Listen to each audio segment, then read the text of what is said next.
Seja bem-vindo a mais um Bom Dia Mercado. Faremos juntos o nosso planejamento de trabalho para essa segunda-feira, dia 16 de janeiro. Vamos recapitular também como é que foram os resultados do domingo, dia 15 de janeiro. E se você não é inscrito nesse canal, fica o convite para você assistir o conteúdo até o final. Mesmo se tratando de uma segunda-feira um pouco mais fraca, a grade, vou te mostrar que tem alguns jogos interessantes para a gente trabalhar. Fica o convite para você se inscrever no final do vídeo, obviamente, e ativar as notificações para dar uma força para esse canal continuar crescendo por aqui. Antes de começar esse vídeo, não se esquece que a minha parceira Betfair oferece um bônus de até R$200 no seu primeiro depósito. Você depositou, se for até R$200, ela vai dobrar. Está no primeiro link da descrição. Vamos começar com o nosso giro de domingo, como é que foram os jogos que a gente separou para fazer. Novamente, não foi um dia que eu consegui trabalhar, como vocês sabem, ainda estou em recuperação de uma leve cirurgia que eu fiz aqui, mas a medicação é muito forte, então eu tenho ficado de fora dos mercados. Começando com as 14 horas aqui, a Atalanta meteu 8-2 na Salernitana. Para mim, um resultado surpreendente. A Atalanta não vinha bem dentro de casa, mas eu separei a Atalanta, obviamente, para trabalhar em back em pequenas janelas de superioridade. Tá? Eu não sei como é que foi esse jogo, não sei como descambou esses 8 gols, mas realmente acho que é um jogo assim, o resultado mais estranho do dia, ou mais absurdo do dia. O Maccabi Haifa venceu o Catamon, também era uma oportunidade que a gente podia ter por aqui. O Porto fez o dever de casa, como eu tinha falado para vocês, se eu não me engano o Porto meteu 4, exatamente. O Porto meteu 4 no Famalicão. Era o dever de casa que eu esperava, que eu combinei com vocês. Por quê? O que aconteceu? Vamos vir aqui, ó. Jogo de correção de preço, Benfica e Sport empataram 2-2, ou seja, o Porto conseguiu diminuir a distância para o Benfica de 2 pontos, enquanto o Benfica faz aquele derby de Lisboa com o Sporting. O Sporting, se eu não me engano, saiu na frente, o Benfica empatou, o Sporting voltou a ficar na frente, o Benfica empatou novamente, acho que foram 2 gols do Gonçalo Ramos, o Porto fez o que precisava fazer, né? Venceu e venceu muito bem o time do Famalicão. E o Flamengo vai vencendo por 4-1 a Portuguesa nesse exato momento, aos 43 do segundo tempo. O Flamengo quer mais, hein? O Flamengo quer mais. Time titular em campo, eu comentei com vocês que se colocasse o time titular, eu acho que daria para buscar essa vitória do Flamengo. No Leia, a pior equipe em Campo Lille venceu o Troyes, e aqui a gente tinha também uma incidência de que o Troyes poderia complicar um pouco a vida do... Não complicar, mas pelo menos marcar um gol aqui, que é um time que não vence, mas que quase sempre marca um golzinho no seu adversário. O Chelsea conseguiu desencantar com o gol do Havertz, venceu o Crystal Palace, manteve a hegemonia, né, nos últimos jogos. O Chelsea vinha vencendo o Crystal Palace com frequência. A Udinese saiu na frente, mas o Bolonha virou o jogo no segundo tempo. O Rangers saiu atrás, empatou o jogo, levou para a prorrogação e marcou na prorrogação na Copa da Escócia. O Almeria não permitiu uma vida fácil para o Atlético de Madrid. Aqui também já era pedra cantada, né? O Almeria dentro de casa é um time muito chato. Como mandante tem apenas 3 vitórias em 9 jogos, 5 vitórias. E como visitante, o Atlético de Madrid é um bom time, mas o Almeria realmente fez um jogo bem difícil. Fenerbahçe venceu com 2 gols, se eu não me engano, do Ener Valencia, aos 90 e blau minutos, né? Conseguiu se manter ali numa proximidade considerável com o Galatasaray. O Panathinaikos, líder da Grécia, também venceu o Giannina, também era uma opção aqui trabalhar contra o Giannina, não sei se deu oportunidade. E o cansado PSG perdeu para o time do Rennes. O Rennes é um time muito chato, conversei com vocês isso, tinha mostrado aonde que o PSG costuma ser forte fora de casa e como é chato essa questão do PSG não jogar sério o campeonato francês. Principalmente depois de vencer ali os seus jogos naquela partida do Lan, deu uma vacilada, né? O Lan conseguiu vencer a sua partida, a gente tinha visto isso no sábado, e distanciou, reduziu um pouco a distância para o PSG. Ainda tem campeonato, hein? Só que o PSG tem um jogo a menos. Enfim, acho o time do PSG extremamente cansado. Meu Deus do céu. Vamos lá, para correções de preço. A Lazio venceu o Sassuolo e hoje a Lazio não pipocou. A Lazio fez 2 gols e não permitiu ao Sassuolo uma recuperação de resultado, assim como vinha permitindo em outros jogos. Se a gente buscar aqui, ó, a Lazio permitiu contra o Lecce uma virada, contra o... Teve um outro jogo, acho que foi até dentro de casa. O Empoli também permitiu uma recuperação. Hoje a Lazio conseguiu ser mais sucinta. Tottenham, outro time que costuma gostar muito de sair atrás do placar, de novo saiu atrás do placar, né? Aqui no, se eu não me engano, é um derby londrino? Acho que sim, né?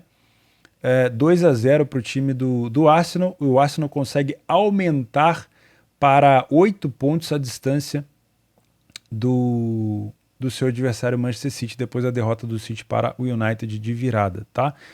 O Benfica, como eu falei, empatou com o Sport, um jogo muito difícil aqui, achei essa odd do Benfica talvez até um pouco baixa, mas a minha ideia era buscar correção de preço no Sport, não sei se deu essa oportunidade ou não.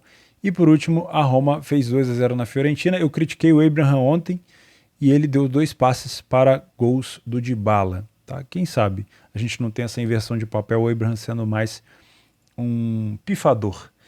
1 da manhã tivemos o Melbourne City, o líder, não conseguiu vencer o Wanderers, era uma tarefa difícil mesmo, porque o Wanderers é um time muito bom dentro de casa principalmente, tinha comentado isso com vocês. Na Holanda, o PSV, acho que se eu não me engano, saiu atrás e conseguiu empatar. O Newcastle conseguiu vencer o time do Fulham, time chato do Fulham, mas o Newcastle mostra muita força, embola tudo ali, ó, não deixou o Tottenham pegar a vaga dele, passou o United, enfim, o time do Newcastle é muito chato. O AEK também era uma oportunidade que eu fui garimpar aqui com vocês, que está na cola do Panathinaikos. O Olympiacos também venceu, buscando aqui, ó, por 1-0, e o AEK meteu 4 gols no Panetolikos. Como eu falei para vocês, muito prazer, até o Borges não conhecia. Torino e Spezia, também tinha criticado aqui o Torino em alguns momentos. Vi que o Torino tinha eliminado o Milan na Copa Itália, mas o Torino, sinceramente, não faz um campeonato tão bom. E o Spezia conseguiu a sua segunda vitória fora de casa na competição. Tá? Não acompanhei, não sei como é que foi o jogo. O adversário do Al Nassr, o Al Hilal, venceu o Adala por 2-0. Reduz a distância para 1 ponto para o Al Nassr. Hein? Cristiano Ronaldo ainda não estreou. Feyenoord meteu 3 no Groningen. União Saint-Gilloise fez 2-0 no Antuérpia. O Botafogo jogou com time reserva, perdeu para o Audax. O Corinthians perdeu para o Bragantino, aqui é um jogo chato mesmo. E o São Paulo nesse momento vai jogando contra o Ituano, não sei quanto é que está o jogo. Esses foram os jogos que a gente tinha separado, infelizmente eu não consegui trabalhar. Se você fez alguma coisa nesses jogos, comenta aqui comigo como é que foi. Vamos então fazer o nosso planejamento para esse dia 16. Vou começar com a Série B italiana, o jogo do Genoa com o Venezia. Para você que não sabe como está a Série B italiana, nós temos o Frosinone na primeira colocação e aqui o Genoa na quarta e o Venezia é o 18º, não dá nem para ver aí, tá? Destaque, o Genoa não é um bom mandante, marca pouco, tá? Dos times lá de cima, é um dos que menos marca dentro de casa, mas também tem uma defesa muito sólida e mostrou isso contra o time da Roma, tá? Mesmo tendo perdido aquele jogo contra a Roma, se demonstrou um time muito bom defensivamente, coisa que não vinha acontecendo quando o Genoa estava na primeira divisão. O Venezia, que passeou pela primeira divisão e caiu, também não é um bom visitante, tá? Tem 3 vitórias apenas em 9 jogos. Se a gente buscar um PDF de apoio para apoiar alguma informação a mais, a gente tem como qualidade do Genoa o fato dele sair na frente em 67% das vezes quando joga em casa, isso é muito bom, tá? O primeiro a marcar do Genoa do Venezia foi apenas 11%, isso aqui já passa uma pequena confiança. O Genoa falha mais em marcar em casa do que o time do Venezia fora, mas o Genoa fica mais, obviamente, jogos sem sofrer gol do que o Venezia, porque, como eu falei, o Genoa se destaca defensivamente, tá? No primeiro tempo existe uma discrepância, o time do Genoa não perde, marca bem mais gols do que toma e vence quase 50% dos primeiros tempos. O Venezia não venceu nenhum primeiro tempo fora de casa e perdeu quase 60% deles, não marcando nenhum gol. Esse é o primeiro tempo que você precisa buscar, né, para trabalhar contra, possivelmente, o Venezia não lê a pior equipe em campo. Se você vem para esse estilo de trade, mas lembrem-se, tá? Isso é só um recorte, lembrando que o Genoa não costuma fazer bons jogos dentro de casa. Então, é um recorte. Isso aqui é só o que vem acontecendo nos últimos jogos. Pode ser que isso se repita ou não. O que eu acho arriscado aqui é você vir para trabalhar esse lei ao Venezia no segundo tempo. Por quê? O Venezia simplesmente tampa jogar bola. De 0% de vitória passa para 67%, os caras passam a marcar 12 gols no segundo tempo. Então, olha, se você busca ali talvez um mercado de gols, o segundo tempo pode ser o seu caminho, tá? A única coisa que você tem que se preocupar, o Genoa continua sendo um time com poucos gols sofridos, tá? Então, se fosse trabalhar esse lei para a equipe em campo, escolheria no primeiro tempo contra o Venezia e no segundo tempo talvez uma recuperação do Venezia no resultado ou uma possível vitória do Venezia, uma correção de preço do Genoa, porque realmente esse segundo tempo do Venezia aqui é assustador o que eles fazem. Depois, às 15h30, em Israel, nós temos o líder Maccabi Tel Aviv contra o Beitar Jerusalém. O Maccabi Tel Aviv como visitante, o líder não, tá? Segundo colocado, falei besteira. O Maccabi Haifa, que é o líder, inclusive jogou no domingo e venceu. Como visitante, o Tel Aviv tem 4 vitórias em 8 jogos, metade do aproveitamento, 2 derrotas apenas, 5 gols sofridos, uma das melhores defesas da competição. Tá? E como mandante, o Beitar Jerusalém não é um mandante ruim, mas é um time 880. Pouco empata, ou vence, ou perde, é um time que toma bastante gol. Dentre todos os times dentro de casa, o Beitar Jerusalém é o time que mais sofre gol na Liga de Israel. Nessa cotação de 1,30, a gente pode tentar trabalhar alguma coisa a favor do Tel Aviv, contra o Beitar Jerusalém, ou algo mais exótico, tá? Mas eu acho que não é o caso, porque a superioridade do Tel Aviv, apesar de ser o time que mais marca na competição, fora de casa, o Tel Aviv não tem um ataque assim tão estrondoso. Tá? Então cuidado com esses mercados exóticos, principalmente talvez de goleada. Quando a gente olha um pouquinho no PDF de apoio, a gente consegue ver que não tem uma distância tão grande entre os dois times. O primeiro marcado, o Tel Aviv, é melhor. O Tel Aviv toma bem menos gols do que o Beitar Jerusalém, como eu falei, é a pior defesa do campeonato israelense dentro de casa, realmente absurdo, mas é um time que marca mais gols. Tá? Então o time do Jerusalém, Beitar, né, eu vou chamar de Jerusalém, falhou em marcar menos do que o próprio time do Maccabi Tel Aviv, que não é um bom time de ambas marcam porque toma pouquíssimos gols. Quando a gente vem para o primeiro tempo, não existe uma discrepância tão grande. A gente tem um número de vitórias parecido, um número de derrotas parecido, um número de gols marcados parecidos. O problema aqui realmente é que o Jerusalém toma muito gol. Então talvez esse back 1,30 que você venha buscar, ele seja mais complicado de se encontrar. Mas óbvio, é só assistir no jogo para você saber de fato, tá? Aonde eu acho que você vai encontrar uma discrepância é aqui, é no segundo tempo. Talvez por um desgaste físico, que induz também essa quantidade de gols sofridos, um aumento absurdo no número de derrotas, né, quase o dobro, e uma redução no número de vitórias. E aí cresce o Maccabi Tel Aviv com mais vitórias, mais gols marcados e uma quantidade de gols sofridos razoável. Então, acho que se você vem para trabalhar o jogo completo, 90 minutos, talvez você pegue no segundo tempo até uma odd do Tel Aviv um pouco mais alta para tentar buscar essa vitória de um time que está em perseguição ao Haifa, tá? Pode ser, sim, uma oportunidade. 16 horas pela segunda Liga da Holanda, não é um campeonato que eu costumo adentrar com tanta frequência, tá? Mas eu acho que a gente pode ter aqui uma oportunidade.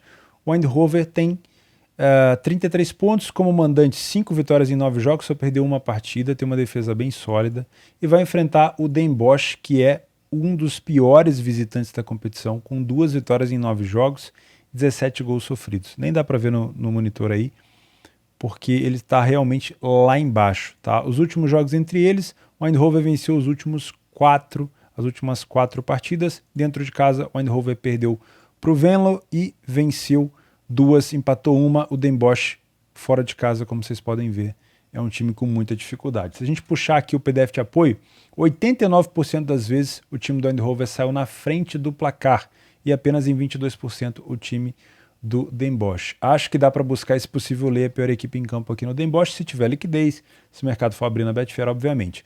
Outra coisa que culmina essa possibilidade é isso aqui, ó. Quase 80% dos primeiros tempos ganhos, nenhuma derrota, nenhum gol sofrido, 10 gols marcados, contra quase 60% de derrota do Den Bosch no primeiro tempo.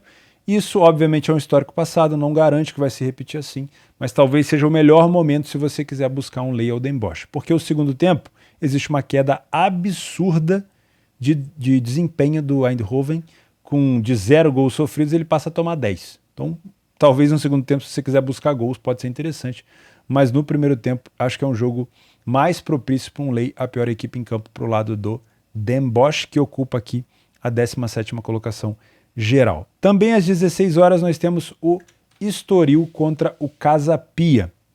Mercado dando aqui odds parelhas, você pode trabalhar correção de preço, como eu coloquei aqui, para você que está fazendo o meu curso, para você que está aprendendo mais sobre movimentação de mercado, esses jogos são sempre muito interessantes de se trabalhar, essa questão de cotações parecidas, porque obviamente você vai ter mais visão de um mercado corrigindo, de um mercado se adaptando ao que está acontecendo dentro do jogo. É muito mais fácil você perceber as correções, tá? E aqui no PDF de apoio, já vou preparar aqui, mas antes vamos ver um pouco da classificação. O Estoril, dentro de casa, não é um bom mandante, está abaixo do Gil Vicente aqui, com 1 vitória em 6 jogos. Time que tem dificuldade em marcar gols, a gente vai ver isso. E o Casa Pia é um excelente visitante, tá? 5 vitórias em 7 jogos, tomou apenas 7 gols e perdeu apenas uma partida. Se a gente colocar aqui os últimos jogos do Casapia, a gente tem 4 vitórias, incluindo uma contra o Braga e um empate, e o Estoril, dentro de casa, nenhuma vitória nos últimos 5 jogos. Tá? Por si só, já dá para tentar buscar alguma coisa contra o Estoril, algum tipo de correção. A gente consegue ver aqui que as duas equipes têm quase a mesma incidência de ser o primeiro a marcar, não dá para levar isso em consideração, muito cuidado. Tá? Então aqui é leitura mesmo, não dá para vir enviesado. O time do Casapia tem um ataque melhor e falhou menos em marcar do que o time do Estoril, e também o time do Casapia passa mais jogos sem sofrer gol do que o Estoril. Tá? Isso tem a ver, obviamente, com a dificuldade do Estoril em atacar e com a fragilidade defensiva da equipe. É uma equipe que cria muito pouco. Olha esse XG aqui, ó, é um dos mais baixos. Tá? Então, muito cuidado. Inclusive, o XG é tão ruim que o time consegue marcar mais do que de fato cria. O primeiro tempo é bem disputado e é o que o mercado espera. Tá? Por mais que eu tenha um histórico do Casapia fora de casa jogando bem, o mercado espera um jogo parelho e realmente tem sido assim nos jogos do Casapia e do Estoril. O Estoril dentro de casa não empata, ou ele vence ou ele perde no primeiro tempo e marca menos gols do que sofre. O time do Casapia já perde bem menos, porque é um time que costuma tomar menos gols, e vence quase 50%. Então, de maneira geral, por mais que o time do Estoril perca aqui 50%, não dá para cravar que o Casapia consiga vencer esse primeiro tempo com facilidade. Mas nos 90 minutos a gente consegue ver uma pequena discrepância, olha isso.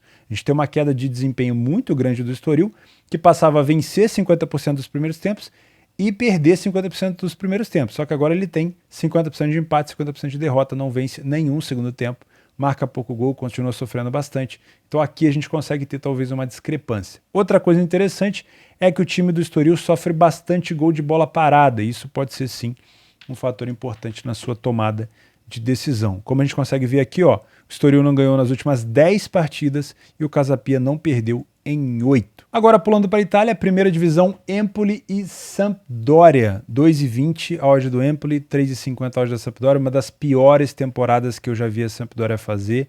Começou a remar agora a Sampdoria em busca de tentar uma recuperação, começou a vencer alguns jogos fora de casa, tem 2 vitórias, mas ainda é uma distância muito considerável para o time do Sassuolo, que é o 17º, e ainda corre um risco danado o time da Sampdoria de ser rebaixado. Tá? Um time com história, com tradição, com camisa, mas que vem tendo muita dificuldade. Dentro de casa o Empoli tem 3 vitórias em 8 jogos e fora de casa a Sampdoria 2 vitórias em 8 jogos. Geralmente, se fosse um jogo de domingo, no sábado, as pessoas iriam deixar de lado. Mas como eu falei, um jogo parelho, com 2 times em dificuldade, precisando, eu tenho carinhosamente chamado esse tipo de jogo nos últimos anos de aquele jogo cachorrento, né?